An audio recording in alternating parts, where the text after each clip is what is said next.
साथियों नमस्कार, मेरा नाम है पवन कुमार। आपका स्वागत है हमारे इस कार्यक्रम में। जिस तरह का आप थंब देख रहे हैं, इन विषय पे भी बात करने की ज़रूरत है आज के समय और तमाम मुद्दे हैं। और एक हमारे चैनल में हमारे सब्सक्राइबर ने एक बात लिखी है, बड़ी अहम बात है, लोगों की जानकारी के लिए ज़रूरी है। उस बात को भी हम कहीं ना कहीं कई बातों से कनेक्ट भी कर सकते हैं, जो हमें और आपको समझने की ज़रूरत है।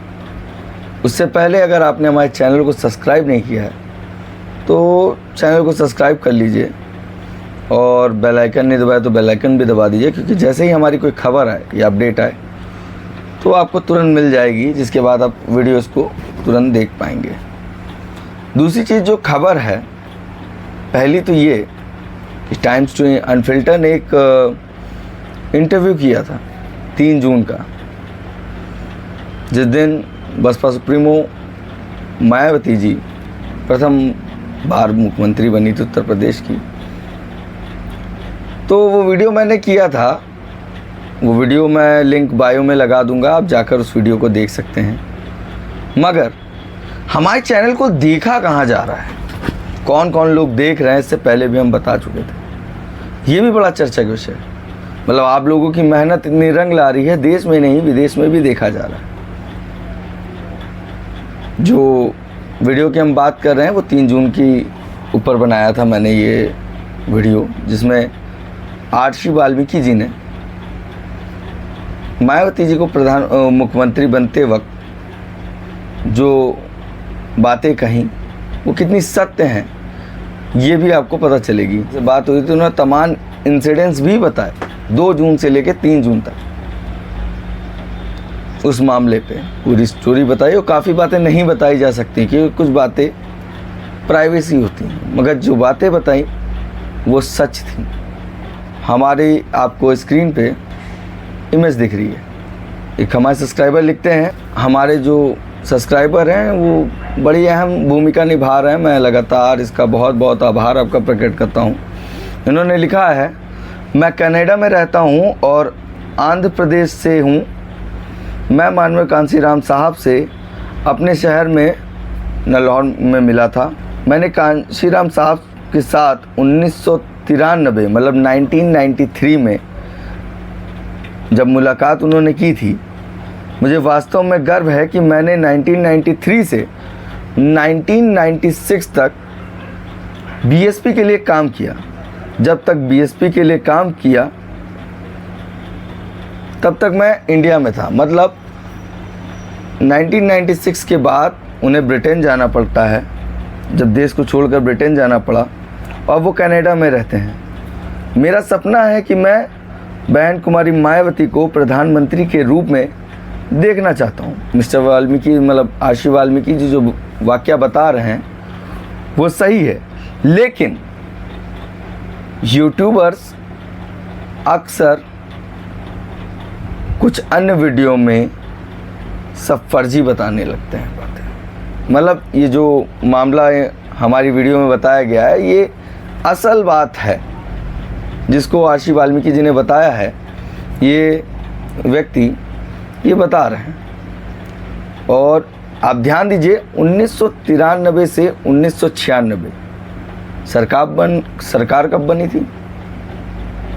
3 जून 1995। तो ये शख्स उस वक्त मौजूद थे और कहीं ना कहीं ये भी वहाँ पे होंगे। इनको जो जानकारी थी उस बात से हमारी ये खबर बहुत मैच कर रही है। मगर तमाम यूट्यूबर्स ये होते हैं कि अपनी तरफ से मिर्च मसाला या तड़का लगाकर कुछ बातों को अलग कर देते हैं, या तमाम विचारधाराओं को ध्यान रखते हुए इस तरह की बात कर देते हैं कि वो खबर इतनी तवज्जो नहीं देती। इस वीडियो को आप ज़रूर देखिएगा, क्योंकि सब्सक्राइबर ने अगर कहा है तो यानी बात में तो दम है, जानना भी ज़रूरी है। तमाम चैनलों पे 2-3 दिन से मैं देख रहा हूँ 16-31 की बात चल रही है। कुछ 16 सीटों पे बसपा ने हरा दिया, इस तरह के तमाम यूट्यूबर्स बोल रहे हैं। और कई फैक्ट जब सामने आने लगे, 16 की बात होने लगे, 31 इन सीटों की बात हम कर रहे हैं। जो 31 सीटें हैं वो हैं ये, ज़रा स्क्रीन पे आप देखिए। कैराना, मुजफ्फरनगर, संभल, फिरोज़ाबाद, एटा, बदायूं, खीरी, दौराहा, मोहनलालगंज, सुल्तानपुर, प्रतापगढ़, इटावा, हमीरपुर, बांदा, फतेहपुर, अंबेडकर नगर, बस्ती, संत कबीर नगर, लालगंज, आजमगढ़, घोसी, सलेमपुर, बलिया, जौनपुर, मछली शहर, गाज़ीपुर, चंदौली, सहारनपुर, सीतापुर। ये वो सीट है आप मेरी स्क्रीन पे जो देख पा रहे हैं। अगर आप इसको ध्यान से देखिएगा, वीडियो को पॉज करके भी देख लीजिएगा, इसमें आंकड़ा देखिए, मार्जिन देखिए। आप देखेंगे एक तरफ बसपा का प्रत्याशी है, एक तरफ एनडीए और इंडिया के प्रत्याशी चुनाव लड़े हैं। उसके बाद मार्जिन देखिए वोट का, तो बसपा चुनाव वहां पे बेहतर लड़ रही थी। इन चुनाव में एक चीज़ बहुत ज़्यादा चर्चा में चल रही है कि बसपा की बदौलत 16 सीटें जीत गई, और तमाम यूट्यूबर्स, जो चर्चित यूट्यूबर्स, इस बात को भी चर्चा में ला रहे हैं। तमाम ऐसे हैं जो दिल्ली में रहते हैं, कभी लखनऊ आना भी नहीं हुआ, पब्लिक से टच भी नहीं हुआ, मगर इस बात को समझ नहीं पाए। खैर, ये जो वाक़या थे, ये जो सीटें हैं और ये जो बातें हैं, इनको थोड़ा सा मैंने एनालाइज़ किया, तो मैंने देखा कि नीतीश जी की एक बात याद आती है। जब वो यूपी आ रहे होते हैं तो वो मायावती जी से भी मिलना चाहते थे, मगर जो इंडिया अलायंस था, अखिलेश यादव नहीं चाह रहे थे कि बसपा सुप्रीमो इस गठबंधन में आए। मगर आप एक चीज़ इस बहुत गहराई से समझिए कि नीतीश का इंडिया अलायंस से जाने का कारण क्या था। नीतीश चाहते थे इंडिया अलायंस में मायावती भी आए, मगर कहीं ना कहीं अप्रोच नहीं किया गया, क्योंकि आप राजपथ की एक खबर देख सकते हैं जिसमें प्रदेश अध्यक्ष जी साफ साफ कहते हैं, ना मुझसे बात की गई, ना बसपा सुप्रीमो से बात की गई। सिर्फ ये हवाबाजी की बात है, लगातार ये लोग अपनी अफवाह उड़ा रहे हैं लोगों के बीच में कि हम गठबंधन करना चाहते हैं, मगर बसपा गठबंधन नहीं कर रही। जब ये बात क्लियर हुई तो लगातार समाजवादी पार्टी बसपा पे तंज कसने लगी। बार बार आप ऐसी तरीके की बात कर रहे हैं कि जिससे अपमान हो। आप इंडिया अलायंस जो बनाए थे वो चुनाव लड़ना चाहते, एक बड़ा चुनाव अलायंस करके एनडीए के खिलाफ, क्योंकि एनडीए एक बहुत बड़ा गठबंधन है और वहाँ पे बसपा की बहुत बड़ी भूमिका है, क्योंकि तमाम राज्यों में बसपा के कार्यालय हैं, तमाम राज्यों में बसपा की टीम है। जब वो टीम आपके साथ खड़ी होगी तो चुनाव और मजबूत होगा, क्योंकि 1 और 1 11 भी होते हैं। मगर अखिलेश यादव ये नहीं चाह रहे थे। फिर होता क्या है, चुनाव होता है, नतीजे आते हैं, और नतीजे ऐसे आते हैं उसमें कई बात दबाई जा रही है। अरे हम जीत गए, विपक्ष मजबूत हो गया। ठीक है, विपक्ष मजबूत हो गया, मगर आपका रिजल्ट जीतने वाला नहीं आया। आप सीट निकाले हैं मगर रिजल्ट में आप जीत नहीं पाए। तमाम लोगों से कहा जा रहा है कि इस गठबंधन के द्वारा कई सीटें एनडीए मतलब बीजेपी प्लस एनडीए हार गई, जो गठबंधन था बीजेपी का। मगर ये 31 सीटों पे जो आंकड़ा है, और बसपा अगर बेहतर लड़ी थी, इंडिया अलायंस कहीं ना कहीं अपनी बातों को दबाना चाह रही, छुपाना चाहती कि ये लोग बात नहीं जान सकें। वहीं पर तमाम जो मुस्लिम समाज के हेड थे वो भी ये चाहते कि बसपा उनके गठबंधन के साथ आए। मगर आप देख रहे हैं इन्होंने बिल्कुल प्रयास किया ही नहीं, और उसका नतीजा क्या हुआ, रिजल्ट 0। एनडीए सरकार भी बनाने जा रही है गठबंधन की, नीतीश जी उनके साथ हैं और चंद्रबाबू नायडू भी हैं। किसी चुनाव को अगर आप लड़ रहे हैं और अलायंस के तहत लड़ रहे हैं तो सामने वाले को वैल्यू देनी पड़ती है। कहीं ना कहीं वो वैल्यू नीतीश जी के साथ भी नहीं दिख रही थी इंडिया अलायंस में। कहीं ना कहीं साइड कॉर्नर करने लगे थे। मगर ये इंडिया अलायंस का जो कारवां चला था वो चलाने वाले ही नीतीश कुमार थे। तो उस वक्त जब कांग्रेस को कोई पूछ नहीं रहा था, कोई साथ नहीं जाने वाला था, तब नीतीश चाहते थे। वहीं पर ओवैसी भी लगातार कह रहे थे अगर सरकार बनानी है, बीजेपी प्लस एनडीए को हराना है, तो बसपा को साथ जरूर लाना होगा।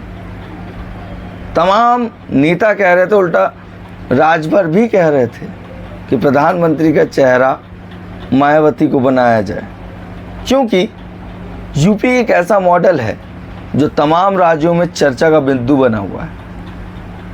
मगर उस चीज़ को इंडिया अलायंस अफवाहों के शहर में फैलाती रही कि अरे हमने बात की मगर वो जुड़ना नहीं चाहते हैं। किसने बात की, क्या बात की, ये साफ साफ दिख रहा था और तमाम वीडियोस इस पे आए भी कि बात हुई ही नहीं। मगर समाजवादी पार्टी लगातार बसपा का, खास करके बसपा सुप्रीमो का साथ में आना भा नहीं रहा था। इसी कारणवश इंडिया अलायंस आप सरकार नहीं बना रहे हो, आप एक लाइन को मिटाने में लगे थे। जिसको जीतना होता है वो लाइन अपनी बड़ी करता है, ना कि मिटाता है। आपकी पूरी ताकत सिर्फ लाइन मिटाने में लगी थी, जिसके कारण आप थक गए। भाजपा की सरकार बनी, विपक्ष मजबूत तो हुआ, मगर रिजल्ट में आप सफल नहीं हुए, क्योंकि एनडीए की सरकार फिर बनने जा रही। और कहीं ना कहीं 9% जो वोट था यूपी का, मैं बात कर रहा हूँ 9% वोट अगर यूपी का, वो बसपा का अगर इंडिया अलायंस के साथ खड़ा होता, और जिस तरह से लगातार अपमान किया जा रहा था, तो कहीं ना कहीं ये भी हो सकता है, अगर समझने के ऊपर है कि मायावती का अपमान बहुजन समाज आज भी बर्दाश्त नहीं कर सकता। तो काफ़ी नाराज़गी में भाजपा का वोट चला गया कि नहीं, यहाँ या जीत नहीं रहे हैं तो वहाँ पे मैं भाजपा को दूंगा, क्योंकि इन्होंने हमारी नेता की बुराई की, हमारी पार्टी की बुराई की जो कांचीराम साहब ने बनाई। और कांचीराम साहब ने कहा था जब पार्टी का आपका स्तर बढ़ता जाएगा तो आपके विरोधी भी तैयार होंगे। तो इस तरह का एक अलायंस बना जो एनडीए को हराने नहीं मिटाने में लग गया था, जिसका कारण ये हुआ लाइन तो थोड़ी मिटा पाए मगर अपनी लाइन नहीं खींच पाए। जो लाइन आपको बड़ी करनी थी विजय के लिए, वहाँ पे काम नहीं हो पाया। तमाम यूट्यूबर्स इस बात को कह रहे थे कि कुछ भी हो सकता है, नतीजा बदल भी सकता है। मैंने एक बात और कही थी, वोटर साइलेंट है, कहाँ वोट दे रहा है किसी को पता नहीं। मैंने ये नहीं कहा कि वोट सिर्फ बसपा को जा रहा, मगर वोट और सपोर्ट बसपा के साथ था। अगर बसपा अलायंस के साथ होती तो मुझे लगता है आज विपक्ष में जो बैठे हैं वो सरकार में होते हैं, क्योंकि जो काम किया है, फ्री ऑफ कॉस्ट मकान, एजुकेशन के लिए बढ़िया कॉलेज, पॉलिटेक्निक्स, वहीं पर हॉस्पिटल्स, स्मारक, और जो सरकारी संस्था है उसको बेहतर बनाया गया। जैसे लखनऊ का KGMU देख लीजिए, एक ऐसा काम जहाँ पर बेडों से सरिया निकली रहती थी, पेशेंट जो लेटता था उसको दिक्कत होती, वो बेड सारे हटवा दिए गए, नए बेड डलवाए गए। गंदा पड़ा रहता था उस पर टाइल्स लगवाई दी गई, पेंट करवाया गया, सब कुछ अरेंज किया गया। इस तरह का काम बसपा ने किया था, वो कहीं नज़रअंदाज नहीं हो सकता। मगर क्या ज़रूरत थी इंडिया अलायंस को बसपा को नहीं लेने की? मगर एक बात मैं भी कहूँगा कि इस चुनाव में अगर बसपा को वोट सिर्फ जाटो समाज ने किया तो ये गलत है। इस समाज इस बार बसपा को वोट जनता के गठबंधन ने किया है, क्योंकि मैंने देखा तमाम सीटों पे पदाधिकारी चुनाव को लड़ रहे थे, मगर तमाम सीटों पर राम और श्याम नाराज चल रहे थे। अगर राम के साथ गया तो श्याम नहीं खड़ा हो रहा था, और श्याम के साथ गया तो राम नहीं खड़ा हो रहा था। मैं ये बात इसलिए कह रहा हूँ कि आप तुक मिला सकते हैं। तो कहीं ना कहीं कोर कमेटी में भी तुकबंदी नहीं बन रही थी। समीक्षा फिर से करनी चाहिए बसपा को, और कमेटी में कहीं ना कहीं कमी आई है। चुनाव कैसे हारा गया ये भी देखने की ज़रूरत है। मैं ये नहीं कह रहा हूँ कि बसपा का चुनाव बेहतर हुआ, कमेटी पूरी मेहनत की। कैंडिडेट को जिस तरह से बसपा ने कैंडिडेट दिए थे, नो डाउट कैंडिडेट काफ़ी बेहतर थे, मगर क्या कमेटी ने उस तरह से सपोर्ट किया पूरे चुनाव में?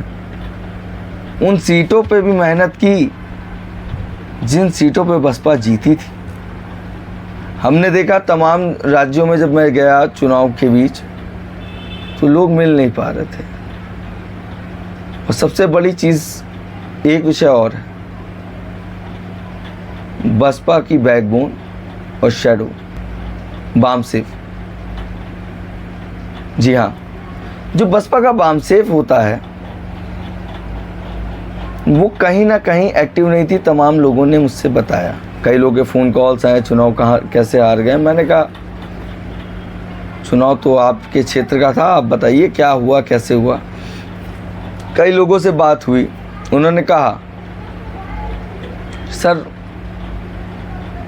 जिन मुद्दों पे बात होनी चाहिए उन मुद्दों पे बात नहीं हो रही है। कैंडिडेट भी उन जगहों पे नहीं जा पा रहा है क्योंकि उसे मालूम नहीं है जिस बस्ती में उन लोगों से मिलना है और वहाँ का मिलाने का आदमी वहाँ का आदमी हो सकता है, और वहाँ जो आदमी होगा वो बामसेफ का ही होगा, क्योंकि कहीं ना कहीं वो कर्मचारी होगा, कहीं ना कहीं सरकारी विभाग में होगा। तो वो आदमी बेहतर बता सकता है जिस तरह से आरएसएस काम करती है। और बसपा के पास एक विचारधारा भी है ना। दिक्कत इस बात की है कि वो बोलती नहीं, वो काम करती रही। जब भी सरकार बनी, फिर चाहे बेगम हजरत महल पार्क हो या परिवर्तन चौक हो, उन दोनों पे काम किया। फिर अम्बेडकर पार्क हो या एक स्मारक हो, इको गार्डन की बात हम कर रहे हैं।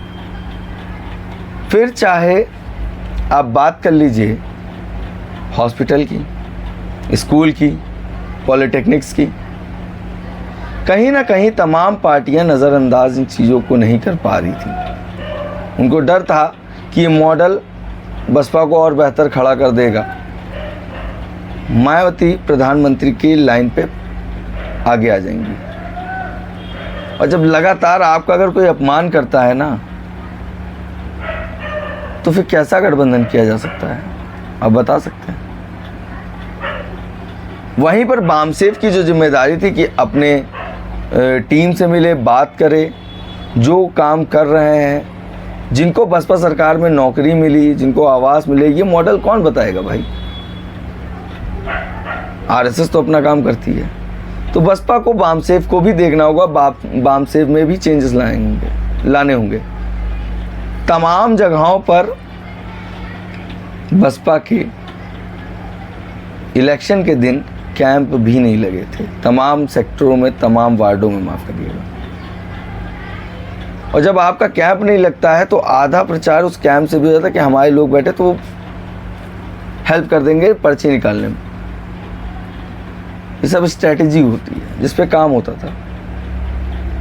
ये बात लोग कह रहे थे, वहीं ये सब्सक्राइबर ये बात को बता रहा है, मैंने बसपा को देखा है, मैं 93 से 96 तक बसपा में काम किया, मुझे ब्रिटेन जाना पड़ा, तब मैं बसपा छोड़कर तब मैं ब्रिटेन आया, कनाडा में अभी शिफ्ट है वो।